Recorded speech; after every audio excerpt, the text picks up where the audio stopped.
mention this is the copyright material. Any type of illegal activity is prohibited.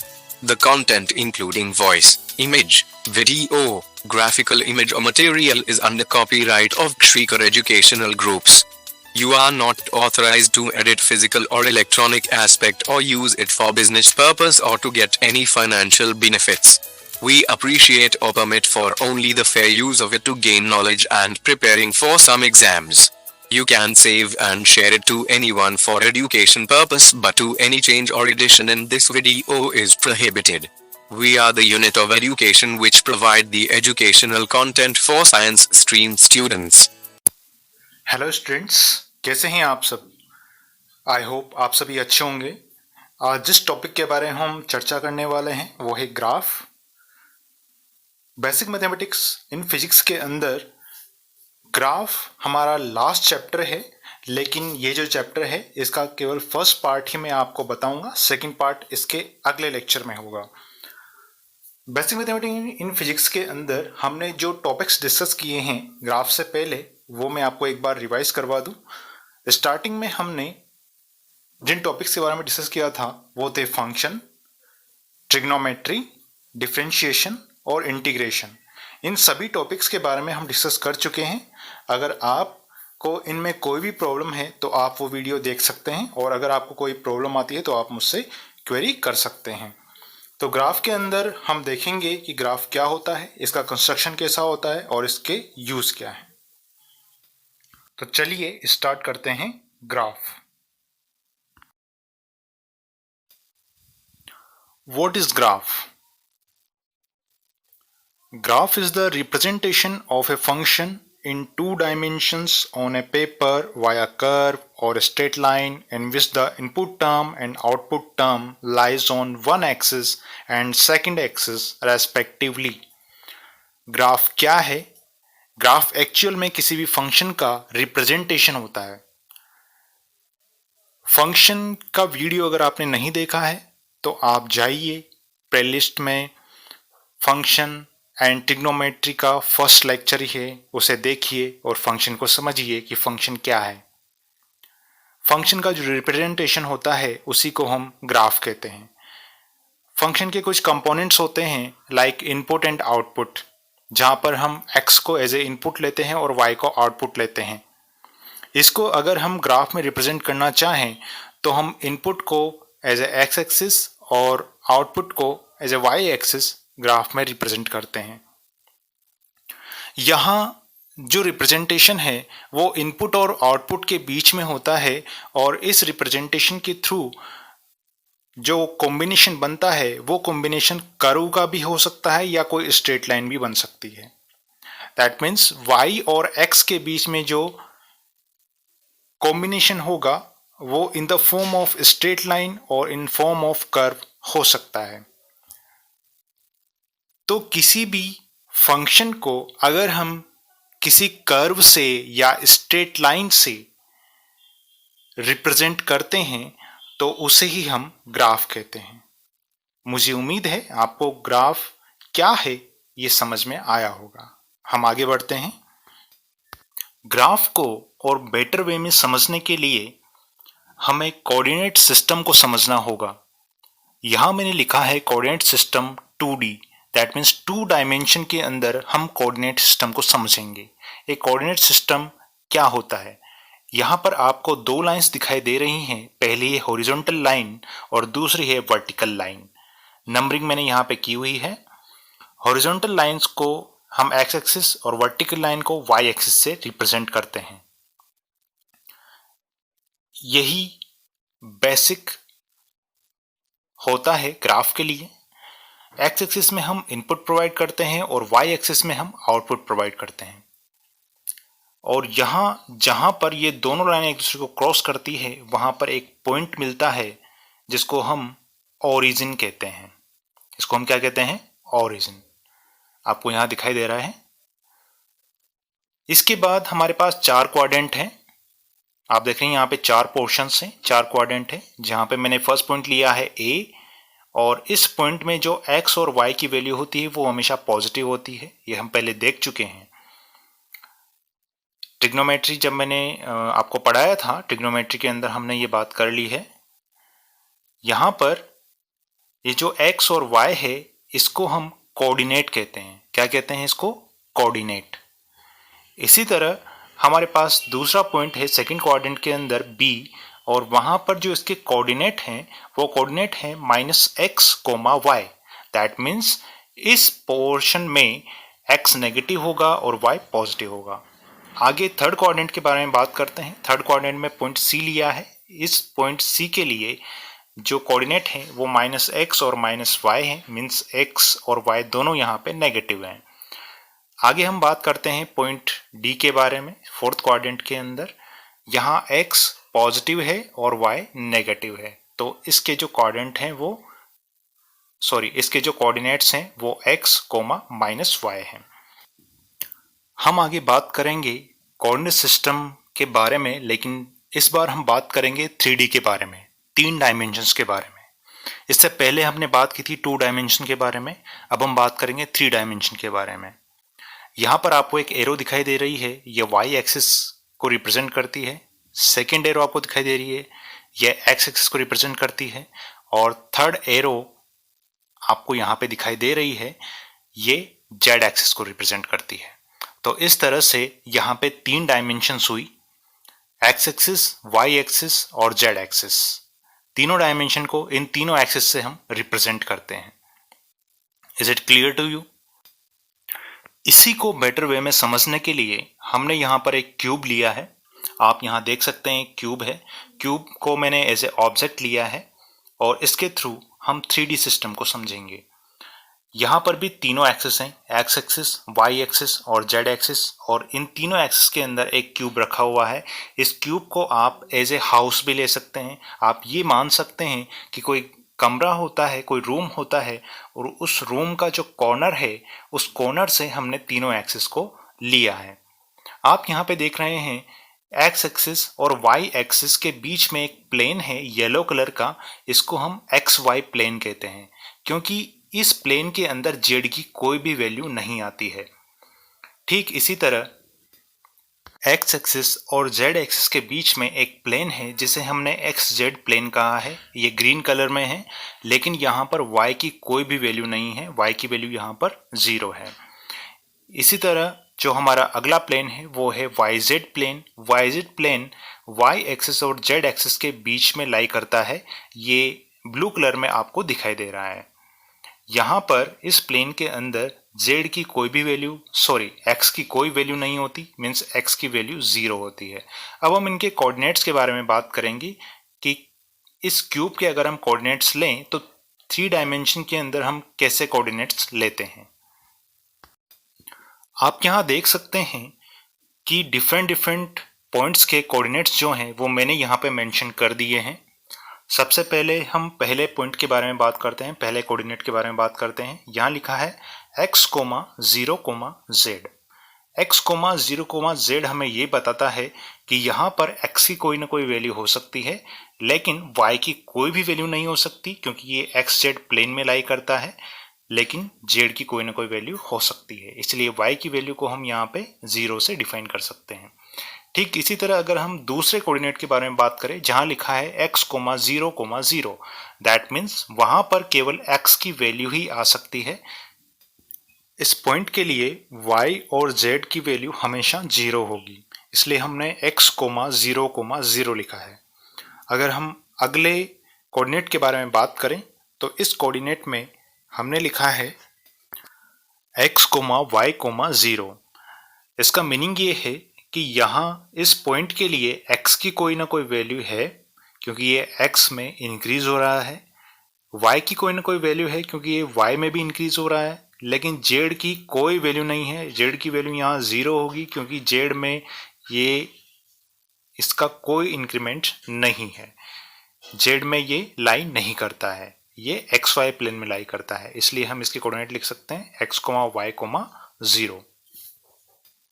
इसी तरह आप और coordinates भी इसके देख सकते हैं। हर एक कोऑर्डिनेट के लिए सेम ही वैल्यूज हैं। एक पॉइंट और हम ले लेते हैं जहां हमने लिखा है x, y, z। यहाँ इस पॉइंट के लिए x की भी वैल्यू होगी, y की भी वैल्यू होगी और z की भी वैल्यू होगी। क्यों? क्योंकि ये पॉइंट x में भी इंक्रीज हो रहा है, y में भी इंक्रीज हो रहा है और z में भी इंक्रीज हो रहा है।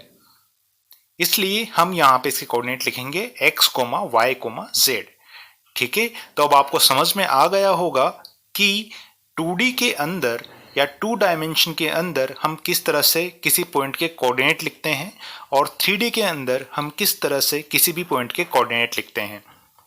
यहां तक आपको समझ में आया होगा, मैं उम्मीद करता हूं। हम आगे बढ़ते हैं नेक्स्ट टॉपिक की तरफ। हमारा नेक्स्ट टॉपिक है इंटरसेक्शन। सो हम स्टार्ट करते हैं इंटरसेक्शन। इंटरसेक्शन के साथ ही मैं आपको बताऊंगा स्ट्रेट लाइन के बारे में भी, स्ट्रेट लाइन क्या होती है। तो सबसे पहले हम ये ग्राफ यहाँ पे देख रहे हैं, एक ग्राफ बना हुआ है। यहाँ पर भी मैंने 3 ही एक्सिस लिए हैं, लेकिन इन तीनों एक्सिस के अंदर जेड एक्सिस का कोई काम नहीं है। हम यहाँ केवल एक्स एक्सिस और वाई एक्सिस पे ही कॉन्सेंट्रेट करेंगे। आप यहाँ देख सकते हैं कि एक्स एक्सिस पर एक पॉइंट है जिसके कोऑर्डिनेट हैं 2,0 और वाई एक्सिस पर एक दूसरा पॉइंट है जिसके कोऑर्डिनेट हैं 0,3। जब इन दोनों पॉइंट्स को हम मैच करते हैं तो हमें एक स्ट्रेट लाइन दिखाई देती है। ब्लू कलर में एक स्ट्रेट लाइन है यहाँ पर, और ये जो स्ट्रेट लाइन यहाँ पर हमने ड्रॉ की है, ये स्ट्रेट लाइन वाई एक्सिस को कट करती है, या हम कह सकते हैं वाई एक्सिस को इंटरसेक्ट करती है। और जब ये वाई एक्सिस को इंटरसेक्ट करती है तो ये इसको कट कर देती है किसी पोर्शन में, और उस पोर्शन की जो लेंथ है वो होती है 3 डिजिट्स। मैंने यहाँ पर कोई यूनिट नहीं ली है, मीटर सेंटीमीटर, इसलिए मैं यहाँ पे डिजिट्स यूज करूंगा। वाई एक्सिस पर इस लाइन ने इसको कट कर दिया है 3 डिजिट्स पर, और ठीक इसी तरह एक्स एक्सिस पर इस लाइन ने कट कर दिया है 2 डिजिट्स पर। इस तरह से यहाँ पर इसने वाई एक्सिस पर भी लाइन को कट कर दिया है और एक्स एक्सिस पर भी लाइन को कट कर दिया है। तो जितना पोर्शन इसने कट किया है उसको हम कहते हैं इंटरसेप्ट, उसको हम कहते हैं इंटरसेप्ट। तो यहाँ पर वाई एक्सिस के लिए हम इस पोर्शन को कहेंगे वाई इंटरसेप्ट, और एक्स पोर्शन के लिए इसको कहेंगे एक्स इंटरसेप्ट। तो अगर मैं आपसे पूछूं कि एक्स एक्सिस पर इंटरसेप्ट पॉइंट क्या है, तो आप मुझसे कहेंगे कि एक्स एक्सिस पर इंटरसेप्ट पॉइंट है 2,0, जहां पर भी स्ट्रेट लाइन इस एक्स एक्सिस को कट करती है। इसी तरह से वाई एक्सिस के बारे में पूछूं, वाई एक्सिस पर इंटरसेक्शन पॉइंट क्या है, तो आप कहेंगे वाई एक्सिस पर इंटरसेक्शन पॉइंट है 0,3। अब इसी ग्राफ को यूज करते हुए मैं आपको बताऊंगा कि स्ट्रेट लाइन क्या है, और इसी ग्राफ की स्ट्रेट लाइन में आपको बताऊंगा कि स्ट्रेट लाइन को हम कैसे यूज करते हैं। यहाँ हम स्ट्रेट लाइन के लिए एक फॉर्मूला लिखते हैं, या स्ट्रेट लाइन की इक्वेशन कहें तो ज़्यादा ठीक होगा। स्ट्रेट लाइन की जो इक्वेशन है वो हम लिखते हैं y = mx + c, जहाँ y हमारे पास आउटपुट है, x इनपुट है, c कांस्टेंट है और m स्लोप है। अगर आपको नहीं पता कि स्लोप क्या होता है तो आप उसके लिए मेरे वीडियो को देखिए जहां पर मैंने डिफरेंशिएशन को डिफाइन किया हुआ है। यहां अगर इस ग्राफ के अकॉर्डिंग में प्रॉपर फॉर्म लिखना चाहूं तो मैं यहां पे लिखूंगा y = -3/2 x + 3। इस ग्राफ के अकॉर्डिंग जो स्ट्रेट लाइन की इक्वेशन है वो बनेगी y = -3/2 x + 3। यहां पर m की वैल्यू हम कैसे फाइंड करेंगे, मैंने आपको बताया m स्लोप होता है, तो m = tan थीटा हमें फाइंड करना होगा। tan थीटा क्या होता है, y/x होता है, और y/x की वैल्यू मैं यहाँ लिख सकता हूँ -3/2। यहाँ मैंने माइनस साइन यूज क्यों किया, यहाँ मैंने माइनस साइन इसलिए यूज किया है क्योंकि ये सेकंड क्वाड्रेंट में जा रहा है ग्राफ, और tan थीटा की वैल्यू यहाँ पर नेगेटिव है, इसलिए मैंने यहाँ पे माइनस साइन यूज किया है। ये आपको अगर नहीं पता कि माइनस साइन यहाँ पे क्यों आया तो आप मेरे ट्रिग्नोमेट्री वाले वीडियो को देखिए, वहां पर आपको समझ में आ जाएगा। हमारा नेक्स्ट टॉपिक है types of graph and equations. So move to the next topic.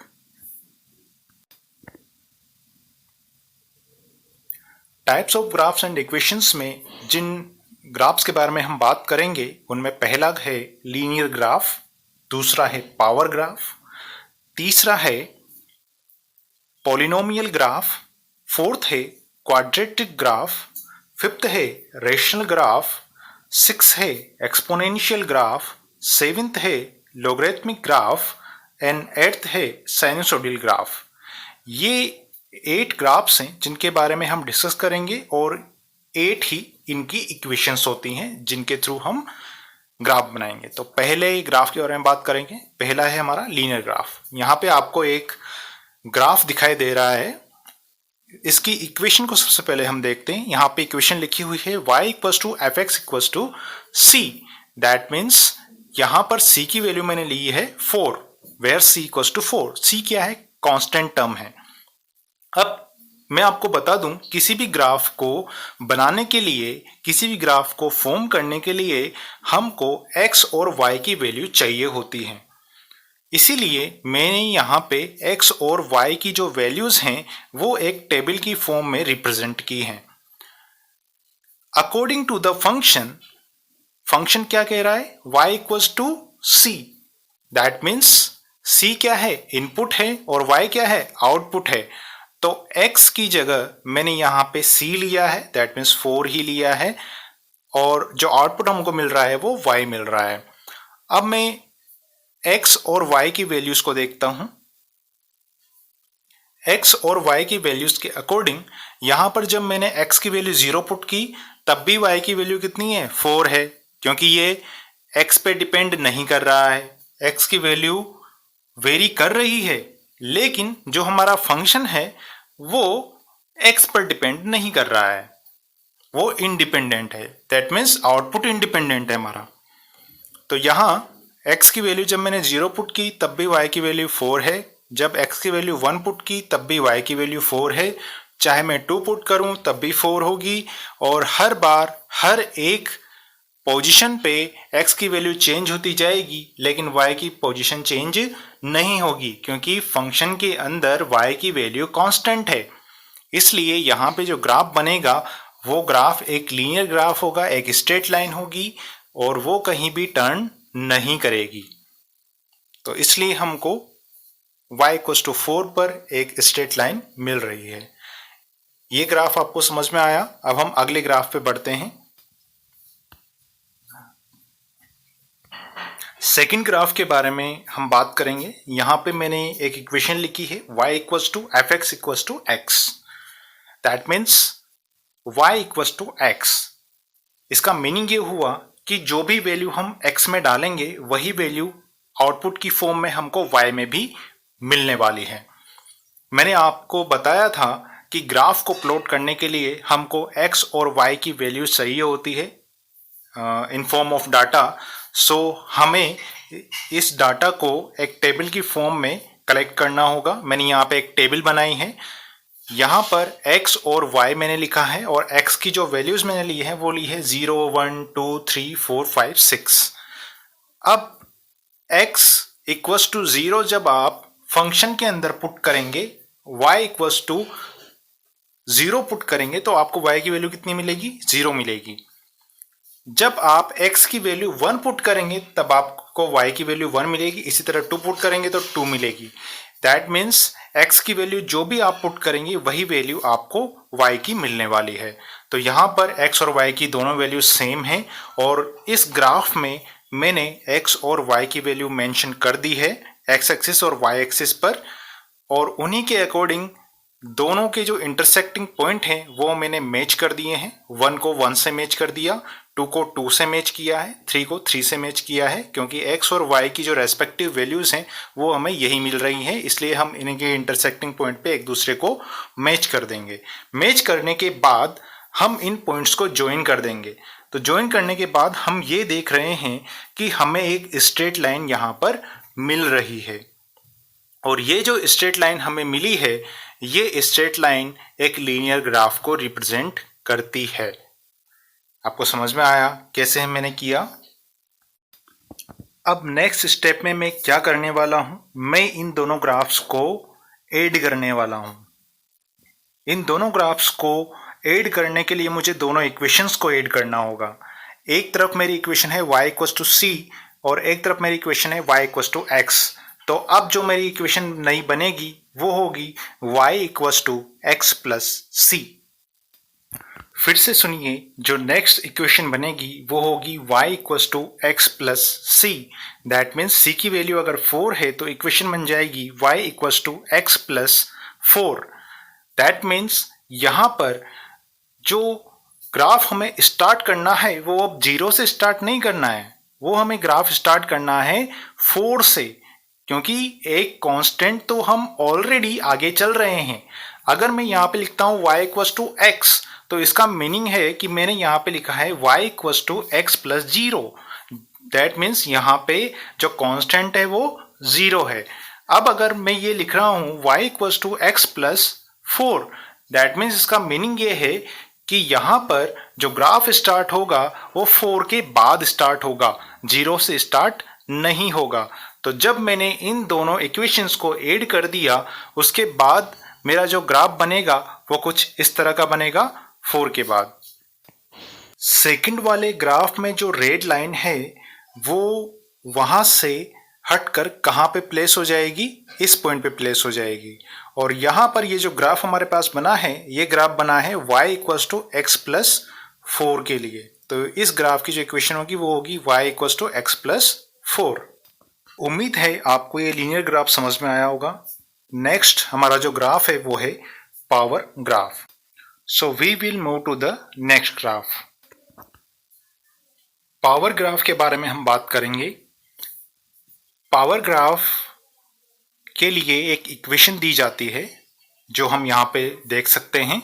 इसकी इक्वेशन है y equals to X power n। जब हम y में इनपुट प्रोवाइड कर रहे हैं तो हम x पावर n को एज ए इनपुट प्रोवाइड कर रहे हैं। यहाँ पर जो n की वैल्यू है वो 1 से इन्फिनिटी के बीच में होनी चाहिए। 1 ना तो 1 होगी ना इन्फिनिटी होगी, और न ही 1 से कम और इन्फिनिटी से ज़्यादा, बल्कि इन दोनों के बीच में इनकी वैल्यू होनी चाहिए। इसे समझने के लिए मैंने यहाँ पर एक एग्जांपल लिया है y equals to X square, जहाँ पर n की वैल्यू मैंने कितनी ली है, 2 ली है। और इसके लिए मुझे टेबल की रिक्वायरमेंट है, तो मैं यहाँ पर टेबल भी लूँगा। यहाँ पर मैंने 2 टेबल्स ली हैं, एक पॉजिटिव डाटा के लिए, एक नेगेटिव डाटा के लिए। जहाँ पर एक में मैं पॉजिटिव वैल्यूज लिखूंगा x की, और जहाँ पर x की नेगेटिव वैल्यूज लिखूंगा। तो पहले मैंने 0 से लेकर -4 तक नेगेटिव वैल्यूज लिखी, फिर मैंने 0 से लेके 4 तक पॉजिटिव वैल्यूज लिखी हैं सेकंड टेबल के अंदर। अब हम डाटा को मैनिपुलेट करेंगे। जब हम x की वैल्यू 0 पुट करते हैं तो y की वैल्यू हमें 0 मिलेगी, सेम एज पॉजिटिव टेबल के लिए भी होगा। जब हम x की वैल्यू -1 पुट करेंगे तो हमें y की वैल्यू क्या मिलेगी, 1 मिलेगी, क्योंकि -1 का जो स्क्वायर होगा वो 1 होगा। क्लियर? तो यहां आप देख सकते हैं कि y की वैल्यू हमारे पास 1 आई है, और ठीक इसी तरह पॉजिटिव में भी 1 ही आएगी। जब हम x की वैल्यू -2 पुट करेंगे तो -2 का जो स्क्वायर होता है वो 4 होता है, और y की वैल्यू हमको क्या मिलेगी, 4 मिल जाएगी। इसी तरह पॉजिटिव में भी हमको 4 ही वैल्यू मिलेगी। आगे हम बात करते हैं -3 के बारे में।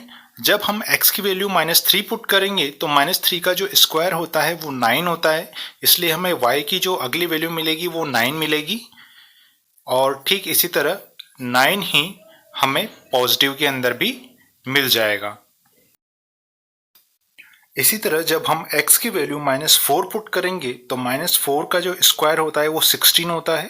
दैट मीन्स अब हमें जो y की वैल्यू मिलेगी वो 16 मिलेगी। तो नेगेटिव के लिए y की वैल्यू 16 होगी, और उसी तरह पॉजिटिव के लिए भी y की वैल्यू 16 मिलेगी। अब सभी डाटास हमें मिल चुके हैं, x की सभी वैल्यूज़ और y की सभी वैल्यूज़ हमको मिल चुकी है, और इन्हीं वैल्यूज़ के अकॉर्डिंग अब हम ग्राफ प्लॉट करेंगे। तो चलिए ग्राफ प्लॉट करते हैं। यहाँ पर आपको एक ग्राफ दिखाई दे रहा है। इस ग्राफ में मैंने x एक्सिस पर सभी वैल्यूज़ ले ली हैं 0 से 6 पॉजिटिव डायरेक्शन में और -1 से -6 नेगेटिव डायरेक्शन में। इसी तरह वाई एक्सिस पे भी सारी वैल्यूज ली हैं 4 से 20 तक और नेगेटिव डायरेक्शन में -4 से -16 तक।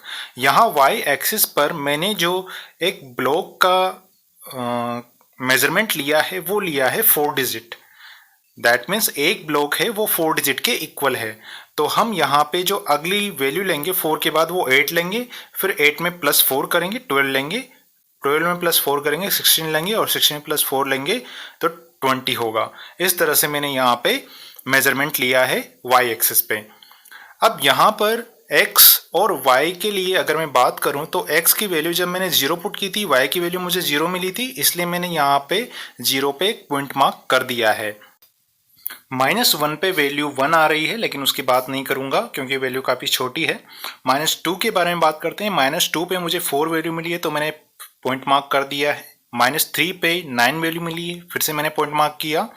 -4 पर मुझे 16 मिला है तो फिर से मैं पॉइंट मार्क कर दूंगा। और अब देखिए नेगेटिव वाली सारी पॉइंट मार्क हो चुकी हैं। इसी तरह पॉजिटिव के लिए भी सारे पॉइंट मार्क करूंगा। 2 पर 4 के लिए, 3 पर 9 के लिए और 4 पर 16 के लिए। इस तरह मैं सभी पॉइंट्स मार्क यहाँ पे कर दूंगा। अब नेक्स्ट स्टेप आती है इन पॉइंट्स को ज्वाइन करने की। तो हम इन सभी पॉइंट्स को अब ज्वाइन करेंगे स्टेप बाय स्टेप। हमने इन पॉइंट्स को ज्वाइन कर दिया है और आपको ग्राफ कुछ इस तरह का दिखाई दे रहा है। इसका मीनिंग ये है कि पावर ग्राफ से एक्स स्क्वायर का जो ग्राफ हमें मिला वो इस स्ट्रक्चर में होगा। अब हम जो अगला ग्राफ देखेंगे वो ग्राफ देखेंगे y = x⁻³ का ग्राफ।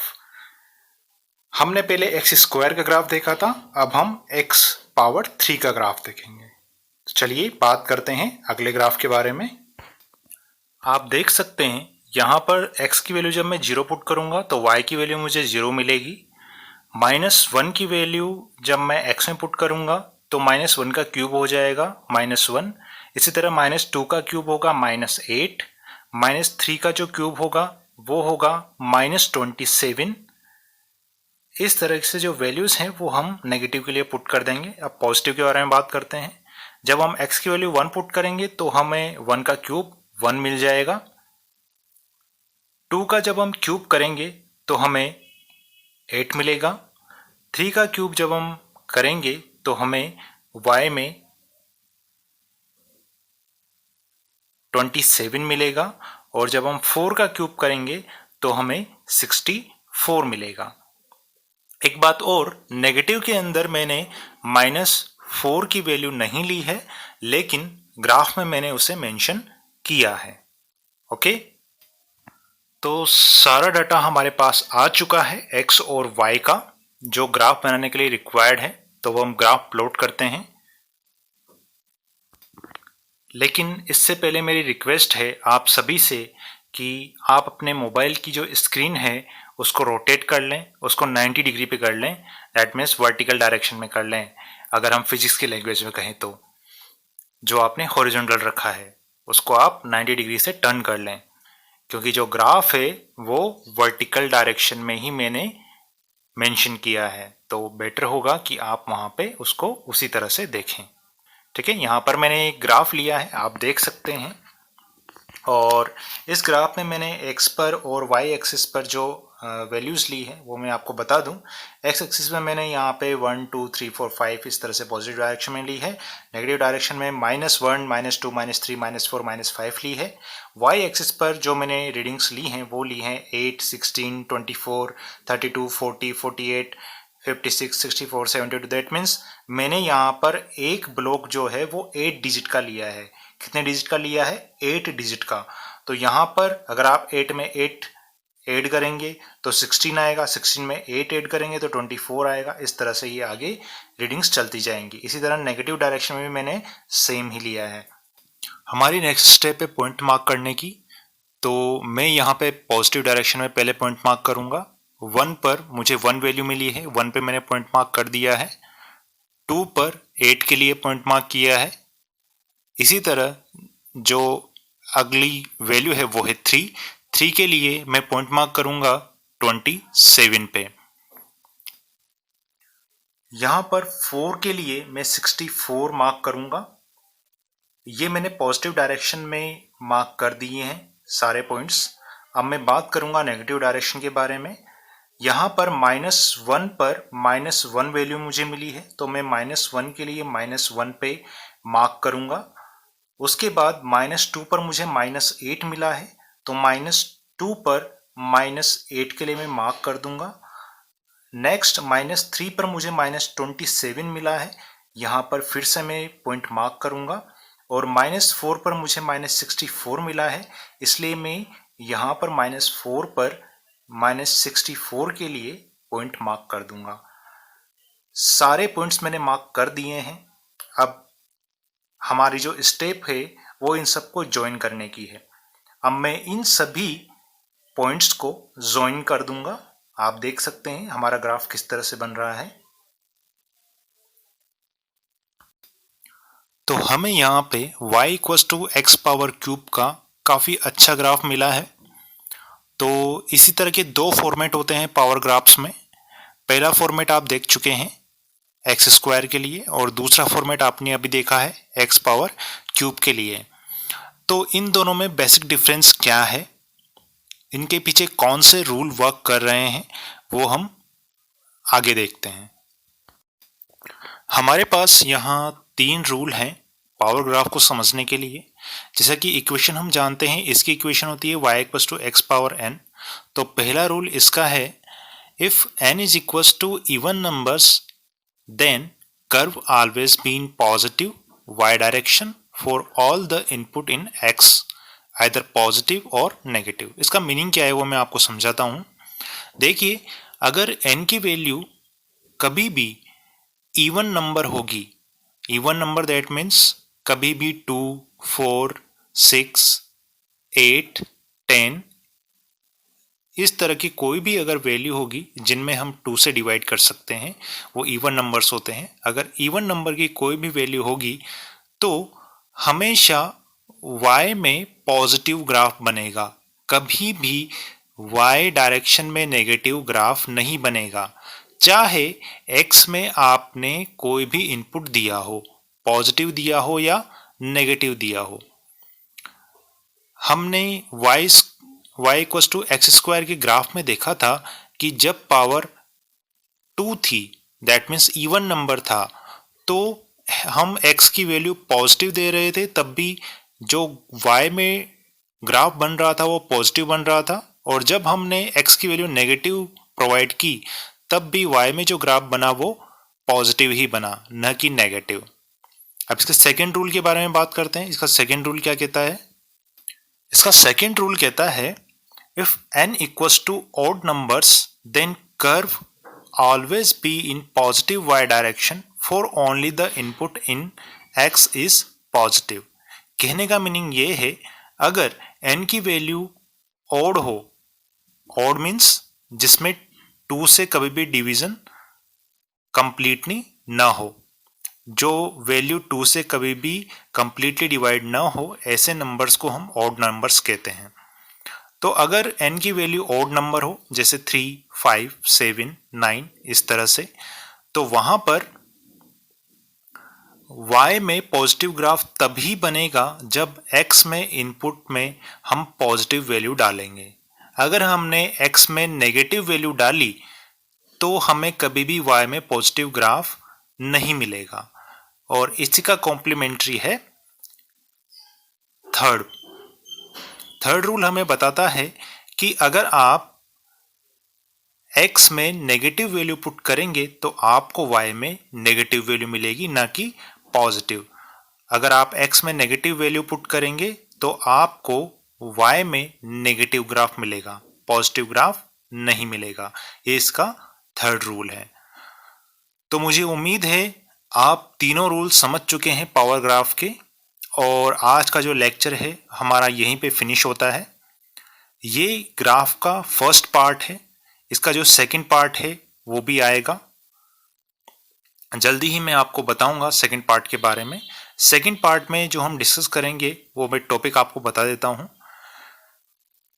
हमने लीनियर ग्राफ और पावर ग्राफ के बारे में डिस्कस कर लिया है। अब हम quadratic graph, polynomial graph, rational graph, sinusoidal graph और लॉगरिथमिक ग्राफ और एक्सपोनेंशियल ग्राफ के बारे में बात करेंगे नेक्स्ट पार्ट में। तो ये ग्राफ का हमारा फर्स्ट पार्ट है। मुझे उम्मीद है कि आपको इसमें सब कुछ समझ में आ गया होगा।